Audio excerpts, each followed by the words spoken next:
बताना चाहता हूं कि पिछली 31 जनवरी को इस देश में लोकतंत्र की भी हत्या करने की कोशिश की गई।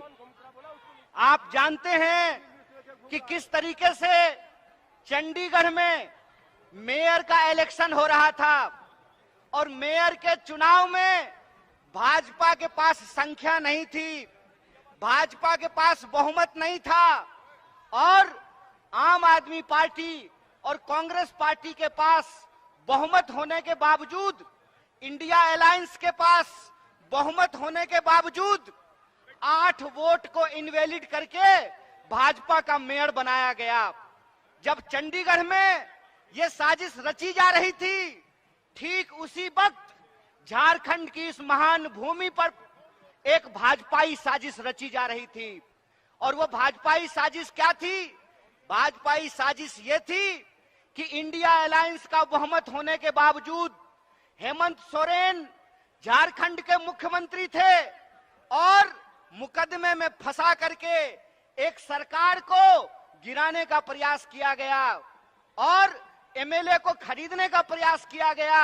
और आप सबको हम बधाई देना चाहते हैं, झारखंड के आप तमाम माताओं बहनों का, कि ये आपका आशीर्वाद है कि इंडिया अलायंस रांची में कायम है। हमने उनके दांत खट्टे कर दिए हैं, हमने विश्वास मत हासिल कर लिया है और श्री चंपई सोरेन झारखंड के मुख्यमंत्री बने हुए हैं।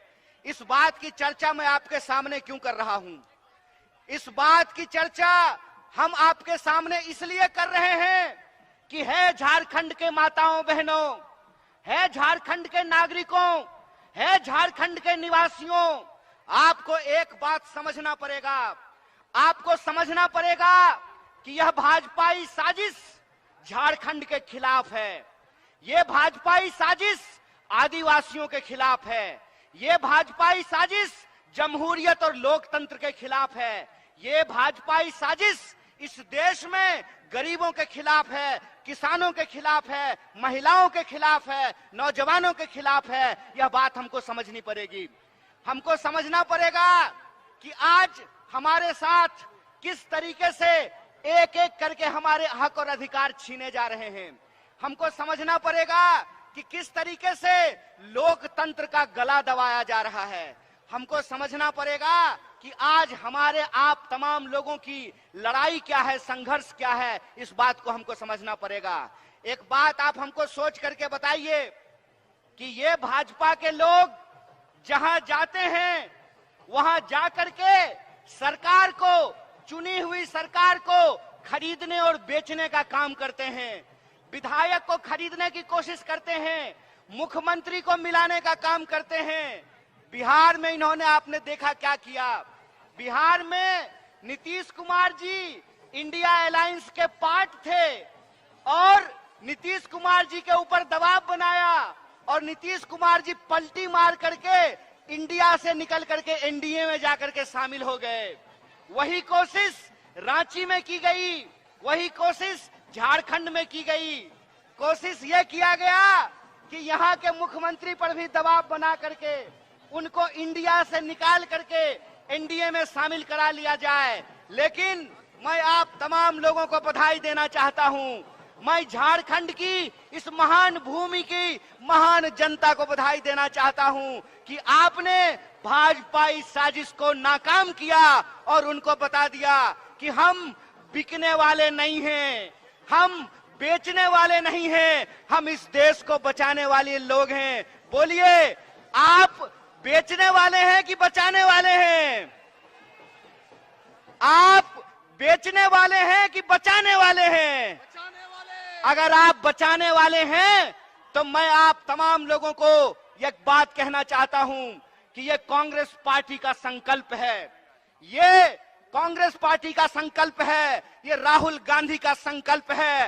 ए भाजपा वालों, जितना दम है उतना दम लगा लो। हमने तुमको, तुम्हारे आकाओं को, अंग्रेजों को हराया था, हम तुमको भी हराएंगे। इस बात को याद रखना, इस बात को याद रखना कि इस देश के भीतर जब तक किसानों को न्याय नहीं मिलता है, इस देश के भीतर जब तक युवाओं को न्याय नहीं मिलता है, इस देश के भीतर जब तक महिलाओं को, आदिवासियों को, दलितों को, गरीबों को न्याय नहीं मिलता है, यह भारत जोड़ो न्याय यात्रा जारी रहेगी।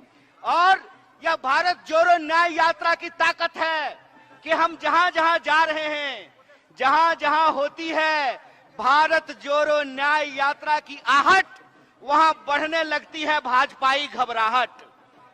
जहां जहां होती है भारत जोड़ो न्याय यात्रा की आहट, वहां वहां बढ़ने लगती है भाजपाई घबराहट। और ये घबरा करके हमारी चुनी हुई सरकार को गिराने का प्रयास करते हैं। ये कोशिश करते हैं कि आम आवाम को आपस में लड़ाया कैसे जाए।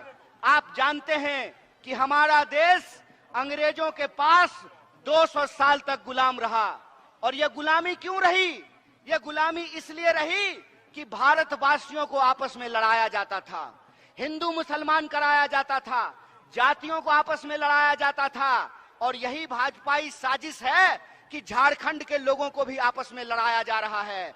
तो हम अपने आदिवासी भाइयों और बहनों को कहना चाहते हैं कि जल जंगल जमीन पे पहला अधिकार आदिवासी का, फिर बाकी भारतवासी का, ये हमारा संकल्प है।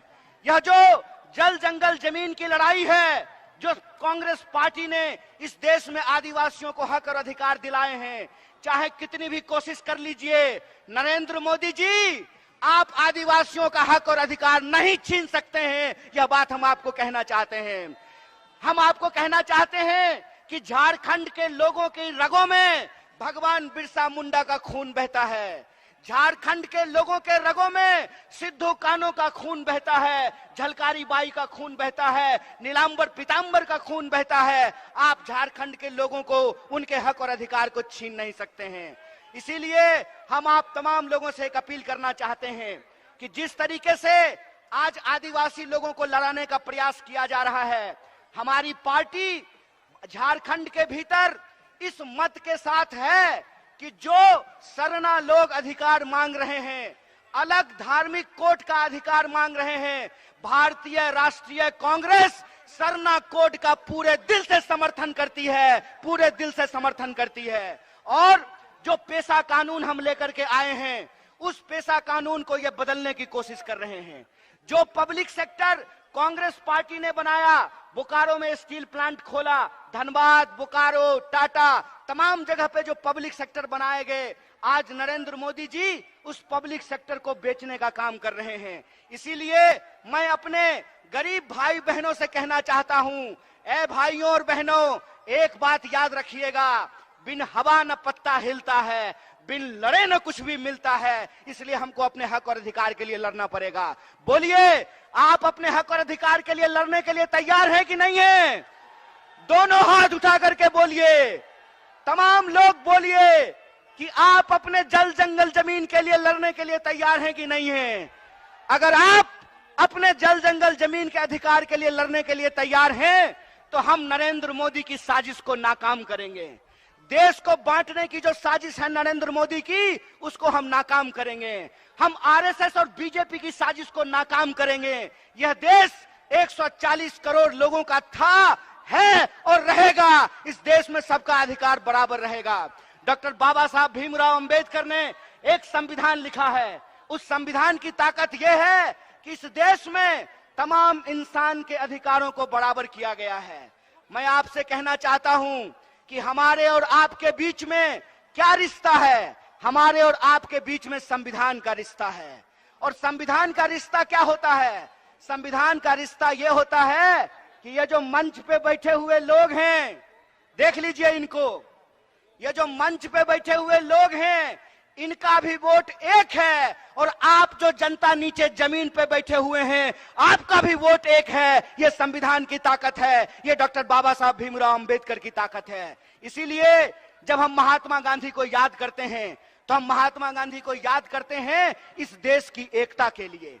जब हम शहीद आजम भगत सिंह को याद करते हैं, तो हम याद करते हैं उनकी वीरता के लिए। और जब हम डॉक्टर बाबा साहब भीमराव अंबेडकर को याद करते हैं तो हम याद करते हैं समानता के लिए। इसीलिए हमको याद करना पड़ेगा झारखंड की भूमि को धरती आबा भगवान बिरसा मुंडा को, कि जब अंग्रेज साम्राज्य को अंगूठा दिखाने का सवाल आया, अंग्रेजी साम्राज्य का दांत खट्टा करने का सवाल आया, तो आदिवासी नेता बिरसा मुंडा, भगवान बिरसा मुंडा उठ खड़े हुए और उपनिवेशी ताकत को चुनौती देने का काम किया। इसीलिए हम आप तमाम झारखंड वासियों से भी कहना चाहते हैं कि अगर हम अपना जल जंगल जमीन बचाना चाहते हैं, अगर हम अपना अधिकार बचाना चाहते हैं, अगर हम अपने आने वाली पीढ़ी का भविष्य बचा करके रखना चाहते हैं, तो हमको संघर्ष करना पड़ेगा। और जो हमारे साथ अन्याय हो रहा है, उस अन्याय के खिलाफ हमको अपनी आवाज को मुखर करना पड़ेगा। और आप जानते हैं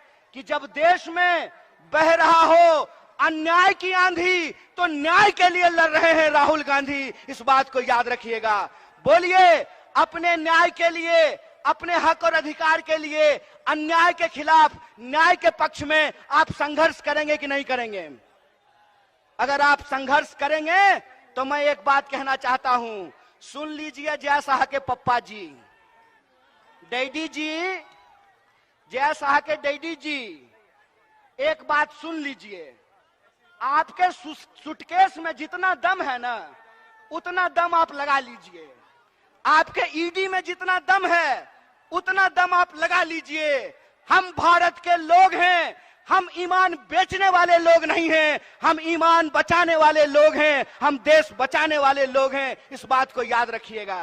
कहते हैं ना कि जब किसी इंसान को सत्ता मिलती है तो अहंकार सर चिढ़ करके बोलता है, और जब किसी का अहंकार सर चढ़ के बोलता है तो ये जनता है, ये आप लोग हैं जो अपने वोट की ताकत से लोगों को कुर्सी पे बिठाते भी हैं और कान पकड़ करके कुर्सी से नीचे भी उतारते हैं। यह बात आपको याद रखना पड़ेगा। आपको याद रखना पड़ेगा कि आपके और हमारे समाज को, हमारे देश को, हमारे राज्य को जो बांटने की कोशिश की जा रही है, इस कोशिश को हमको नाकाम करना पड़ेगा।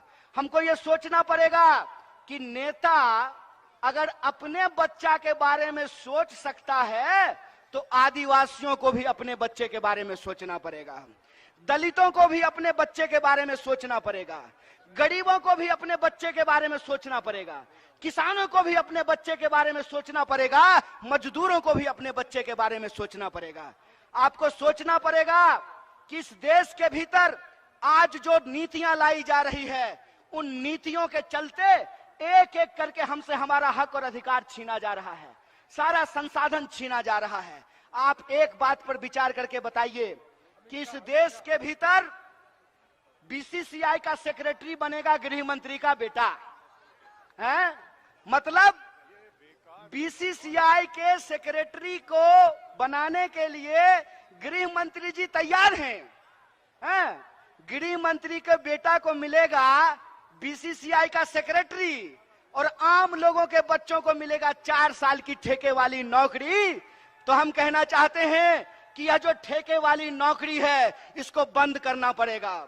अगर इस देश में मंत्री बनेंगे 5 साल के लिए, प्रधानमंत्री बनेंगे 5 साल के लिए, तो मैं पूछना चाहता हूं कि गरीबों का बच्चा, आदिवासियों का बच्चा क्यों नौकरी करेगा 4 साल के लिए?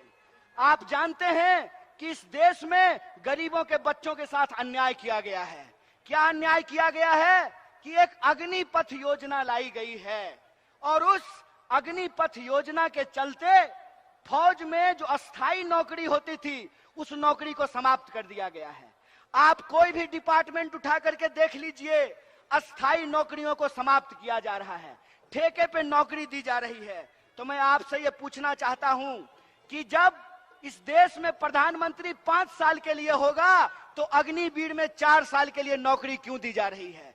ये इस देश के नौजवानों के साथ अन्याय किया जा रहा है। इसीलिए मैं नौजवानों से अपील करना चाहता हूं, हे नौजवान, ये आपके हक और अधिकार की लड़ाई है। अगर आप अपने हक और अधिकार के लड़ाई के लड़ने के लिए तैयार हैं, तो आपको न्याय योद्धा बनना पड़ेगा। आपको भारत जोड़ो न्याय यात्रा में शामिल होना पड़ेगा, अपनी नौकरी के लिए, अपने आत्मसम्मान के लिए। इसीलिए हमारी पार्टी ने, कांग्रेस पार्टी ने एक कार्यक्रम शुरू किया है कि इस देश के जो जवान आर्मी में जाना चाहते हैं, आर्मी में सेवा करना चाहते हैं, देश की सेवा करना चाहते हैं, उन लोगों को आज उससे वंचित रखा जा रहा है। इसके खिलाफ हमने एक कार्यक्रम शुरू किया है जिसका नाम है जय जवान। हमारा यह मानना है कि जब होगा जय जवान तभी बना रहेगा जय हिंदुस्तान, तभी होगा हिंदुस्तान महान। इसीलिए हम लोग एक बात कहते हैं कि भारत जोड़ो न्याय यात्रा में हम 5 तरह का न्याय चाहते हैं। हम न्याय चाहते हैं इस देश में नौजवानों का, युवाओं का। हम न्याय चाहते हैं इस देश में, इस देश के वो तमाम लोग, चाहे आदिवासी हो, दलित हो, ओबीसी हो, महिला हो, किसान हो, मजदूर हो, गरीब हो, हम उनका न्याय चाहते हैं। और इसी न्याय की मुहिम को लेकर के यह भारत जोड़ो न्याय यात्रा चल रही है। और तमाम राज्यों से गुजरते हुए हम झारखंड पहुंचे हैं। और जब हम झारखंड पहुंचने वाले थे तो जय शाह के पप्पा ने पूरा कोशिश किया, खूब फोन लगाया, खूब जो है विधायक खरीदने की कोशिश की। लेकिन आप झारखंड की जनता महान है, आपके नेता महान हैं कि उनका दौलत रखा रह गया, उनका सूटकेस रखा रह गया, आपका सरकार बरकरार है, आपके मुख्यमंत्री बरकरार हैं। इसके लिए हम आपको बधाई देते हैं। इसीलिए आज जो गंभीर परिस्थिति है, इस परिस्थिति में हम आप तमाम लोगों से अपील करना चाहते हैं कि देश में कमर तोड़ महंगाई है, लगातार हर चीज महंगी होती जा रही है। जो तेल 80 रुपए किलो मिलता था आज 200 रुपए किलो मिल रहा है। जो पेट्रोल 50 रुपये लीटर मिलता था आज 100 रुपये लीटर मिल रहा है। जो एलपीजी का सिलेंडर 500 रुपए में मिलता था आज 1200 रुपए में मिल रहा है। लगातार महंगाई बढ़ती जा रही है, लगातार बेरोजगारी बढ़ती जा रही है। आप जानते हैं कि देश में 45 साल में सबसे ज्यादा बेरोजगारी है आज की तारीख में। भारत दुनिया का सबसे नौजवान देश है, दुनिया का हर 5वां नौजवान भारतीय है। लेकिन हमारा दुर्भाग्य यह है कि आज देश में सबसे ज्यादा बेरोजगारी है। एक तरफ कमर तोड़ महंगाई है, दूसरी तरफ कमर तोड़ बेकारी है, और तीसरी तरफ आप आए दिन यह खबर सुनते होंगे कि महिलाओं के ऊपर अत्याचार हो रहा है। आप ये खबर सुनते होंगे कि आदिवासियों के ऊपर अत्याचार हो रहा हो, आप ये खबर सुनते होंगे कि दलितों के ऊपर अत्याचार हो रहा है। तो भारत के किसी न किसी कोने में किसी न किसी भारतीय के ऊपर अत्याचार हो रहा है। इस अत्याचार से हम मुक्ति चाहते हैं, इस अत्याचार से हम आजादी चाहते हैं। हम चाहते हैं कि संविधान ने जो हमको अधिकार दिलाया है उस अधिकारों को हम बचा करके रखें, उस अधिकार को हम सुरक्षित करके रखें। इसीलिए हम आप तमाम झारखंड के लोगों को ये कहना चाहते हैं कि ये लड़ाई देश बचाने की लड़ाई है, ये लड़ाई विचारधारा की लड़ाई है। इस विचारधारा की लड़ाई में एक तरफ वो लोग हैं जो इस देश को बेचने की साजिश कर रहे हैं। वो क्यों कर रहे हैं कि वो बड़े बड़े धन्ना सेठों से चंदा लेते हैं और चंदे के दम पर मीडिया को खरीदते हैं और जनता के सवालों को गुमराह करने का काम करते हैं। इसीलिए मैं कहता हूं कि इस मॉडल के खिलाफ हमको आवाज उठाना पड़ेगा। ये मॉडल है कि तुम मुझे चंदा दो, मैं तुम्हें धंधा दूंगा, ये मॉडल हमको समझना पड़ेगा। हमको ऐसा मॉडल चाहिए जो हमारे बच्चों को नौकरी दे, जो किसानों को उनके फसल का दाम दे, जो मजदूरों को मजदूरी दे, जो महिलाओं को आत्मसम्मान दे, जो आदिवासियों को जल जंगल जमीन का अधिकार दे। और आपको यह बात ध्यान रखना पड़ेगा कि अगर हम एकजुट नहीं रहेंगे तो ये हमको बार बार अपमानित करने का काम करेंगे। आपने देखा कि मोदी जी का समर्थक एक चापलूस पत्रकार किस तरीके से आदिवासियों को अपमानित करने का काम किया। हेमंत सोरेन के नाम पर, हेमंत सोरेन के बहाने किस तरीके से उन्होंने आदिवासी अस्मिता को अपमानित करने का काम किया। वो जो बेशरम पत्रकार था वो टीवी पे आकर के कहता है कि आदिवासियों को जंगल में रहना चाहिए। अरे हमारे पुरखे जंगल में रहते रहे हैं, हमको जंगल में रहने से परहेज नहीं है। लेकिन जितना यह देश तुम्हारा है उतना ही देश हमारा भी है। अगर तुम्हारे बच्चे अंग्रेजी स्कूल में पढ़ेंगे तो हमारे बच्चे भी अंग्रेजी स्कूल में पढ़ेंगे। आपने आदिवासियों को अपमानित करने का काम किया है। इसीलिए हम झारखंड के तमाम लोगों से कहते हैं कि हमारे आपके अधिकार की लड़ाई है। इस अधिकार की लड़ाई में 5 तरह के न्याय को सुरक्षित करके एक मुट्ठी की तरह हमको एकजुट रहना पड़ेगा। और अगर हम एकजुट रहेंगे तो हमको कोई हरा नहीं सकता है, कोई माई का ताकत लाल जो है हमारी ताकत हमसे छीन नहीं सकता है। इसीलिए मैं आपसे आखिरी अपील करना चाहता हूं कि आने वाले दिनों में आपको बांटने की कोशिश की जाएगी, आपको लड़ाने की कोशिश किया जाएगा, आपको धर्म के नाम पे भटकाने का कोशिश किया जाएगा। आपको एकजुट रहना है। बोलिए, आप एकजुट रहेंगे कि नहीं रहेंगे? अगर आप एकजुट रहेंगे तो हम आपसे वादा करते हैं कि यह इंडिया अलायंस न सिर्फ भारत को बचाएगा बल्कि आने वाले दिनों में हम तमाम आम आवाम के लिए एक बेहतर भारत का निर्माण करेगा। इसी आशा और विश्वास के साथ जो हमारे झारखंड प्रदेश कांग्रेस कमेटी के तमाम नेता यहां मौजूद हैं, उनका शुक्रिया अदा करते हुए और आप सबका शुक्रिया अदा करते हुए अपनी बात को खत्म करूंगा। शुक्रिया। इनकलाब जिंदाबाद। जय जोहार, जय जोहार, जय जोहार, जय जोहार, जय झारखंड, जय हिंद, जय भारत, जय कांग्रेस।